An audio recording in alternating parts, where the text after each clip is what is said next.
Halo semua, saya Hedi. Nah, pada bulan Januari tahun 2020, saya memutuskan untuk membuka rekening efek di sekuritas baru yang berbeda dengan sekuritas saya yang sebelumnya. Sebelumnya, saya menggunakan sekuritas yang merupakan hasil dari sekolah pasar modal yang saya ikuti. Saya mengikuti sekolah pasar modal dengan biaya Rp100.000. Kemudian mereka langsung membuatkan rekening efek dari sekuritas tersebut yang langsung berisi uang Rp100.000 tersebut. Jadi selama itu saya menggunakan sekuritas tersebut untuk melakukan transaksi saham. Saya memutuskan untuk membuka rekening efek di perusahaan sekuritas yang lebih dikenal banyak orang. Karena saya rasa perusahaan sekuritas lama yang saya gunakan selama itu tidak jelas keberlanjutannya. Sekuritasnya tidak dikenal banyak orang dan bahkan saya melihat di daftar 10 sekuritas teraktif di Bursa Efek Indonesia, saya tidak pernah melihat sekuritas tersebut. Jadi untuk menjaga-jaga, saya membuka sekuritas di perusahaan sekuritas yang lebih besar. Setelah rekening efek selesai dan siap digunakan, saya langsung melakukan deposit. Dan selanjutnya, ketika saya ingin melakukan deposit, saya hanya mendepositkan uang saya ke sekuritas baru saya tersebut. Emiten-emiten yang saya miliki dalam sekuritas lama saya biarkan saja, sembari menikmati dividen dan saya putar kembali untuk membeli emiten lain. Dan kekhawatiran saya akan keberlangsungan sekuritas lama saya tersebut ternyata benar-benar terjadi. Pada bulan April tahun 2020, di masa-masa market crash, saya menerima email dari sekuritas lama saya tersebut yang berisi pengumuman suspensi. Ya, sekuritas yang saya gunakan telah mengalami suspensi, yang berarti saya tidak bisa melakukan transaksi jual maupun beli emiten-emiten yang pada rekening efek sekuritas saya tersebut. Hal tersebut katanya dikarenakan oleh pada perusahaan sekuritas lama saya tersebut mengalami penurunan nilai MKBD. Saya cari-cari apa itu MKBD. Ternyata MKBD adalah modal kerja bersih yang disesuaikan. Dan ternyata sekuritas yang saya gunakan tersebut memiliki MKBD yang sangat kecil. Saya baru pertama kali memperhatikan hal tersebut. Dan juga saya baru menyadari bahwa hal tersebut sangat penting.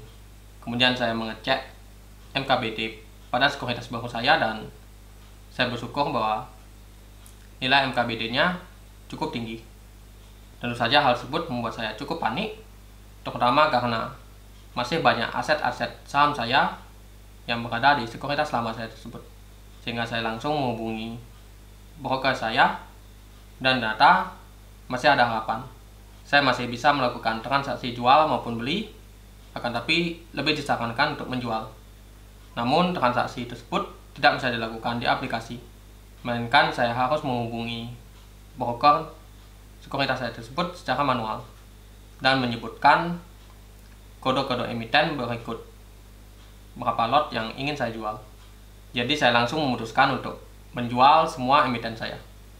Dan saya membuat bandir broker saya tersebut dengan chat yang berisi banyak sekali emiten yang ingin saya jual. Saya merasa tidak masalah menjual semua emiten tersebut meskipun pada saat mengalami market crash yang berarti masih terimbul capital loss. Akan tapi jauh lebih baik saya mengalami capital loss daripada saya harus kehilangan semua emiten yang saya miliki. Lagi pula akan sama saja jika kita menggunakan uang tersebut untuk membeli emiten-emiten lagi di sekuritas yang baru. Meskipun kita tetap harus membayar sejumlah fee yang besar kecilnya tentu saja tergantung pada berapa aset yang saya miliki.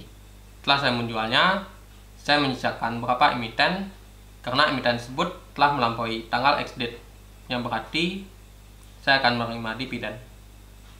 Jadi saya memutuskan untuk membiarkan emiten tersebut di dalam sekuritas lama saya tersebut.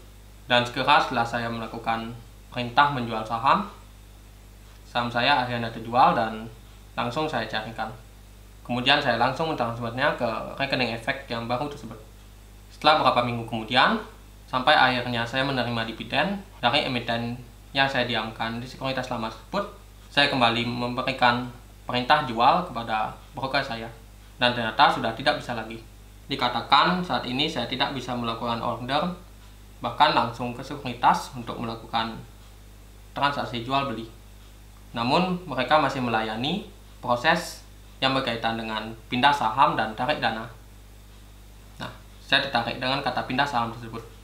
Lalu saya bertanya kepada broker saya, apa itu pindah saham?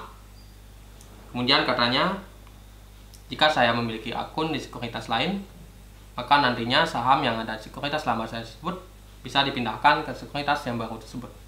Nah, hal tersebut membuat saya berpikir, kenapa tidak dari dulu saja mereka mengatakan bahwa ada opsi pindah saham tersebut. Jadi langsung saja saya meminta tolong kepada broker tersebut untuk dibantu proses pemindahan saham. Kemudian saya diberikan formulir dan langsung saya isi. Dibutuhkan materai juga di sana dan dikatakan biaya pindah sahamnya sebesar 22.000 per emiten. Dan biaya tersebut akan saya transfer ke rekening efek saya. Jadi saya lakukan transfer dan ternyata suratnya harus dikirimkan secara langsung ke kantor sekuritas. Saya pikir, wah, jauh sekali. Jarak kantor sekuritas saya tersebut dari rumah saya memang cukup jauh. Tapi beruntung atau tidak beruntung sebenarnya, karena pandemi, sehingga semua pegawai kantor sekuritas tersebut bekerja dari rumah, sehingga saya bisa mengirimkan surat pindah saham tersebut ke rumahnya, yang kebetulan berada dekat dari rumah saya. Setelah surat itu sampai, pada siang harinya saya ditelepon dari pihak sekuritas lama tersebut dari Jakarta untuk melakukan konfirmasi atas perintah pemindahan efek tersebut. Saya lakukan konfirmasi dan keesokan harinya emiten tersebut sudah berpindah ke sekuritas baru saya. Nah, itu merupakan pengalaman yang cukup mendebarkan. Saya belajar banyak dari pengalaman saya tersebut. Yang pertama, ketika kita memilih suatu sekuritas, hal pertama yang harus kita perhatikan adalah pastikan bahwa sekuritas tersebut memang dikenal banyak orang. Anda bisa mengetahuinya dengan beragam cara. Mulai dari mencari di internet mengenai sekuritas apa saja yang paling aktif melakukan transaksi, atau juga Anda bisa melihat di Play Store atau Google Play. Anda bisa mengecek aplikasinya dan membandingkannya dengan aplikasi sekuritas lain, berapa orang yang mengunduhnya. Dan yang kedua adalah memperhatikan MKBD. Saya baru tahu bahwa MKBD tersebut sangat penting dalam memutuskan sekuritas mana yang ingin kita pilih. Mengenai keandalan aplikasi sekuritas memang sangat relatif, sangat bergantung pada pengalaman masing-masing. Saya banyak sekali melihat aplikasi sekuritas yang memiliki banyak review yang negatif. Entah itu aplikasinya tidak dapat dibuka atau sering mengalami gangguan. Kan tapi selama ini saya tidak pernah mengalami gangguan, baik itu di aplikasi sekuritas saya yang lama dan aplikasi sekuritas saya yang baru. Baik, mungkin itu saja sharing pengalaman saya mengenai sekuritas yang saya gunakan yang tengah mengalami suspensi. Semoga bermanfaat dan sampai jumpa di video berikutnya.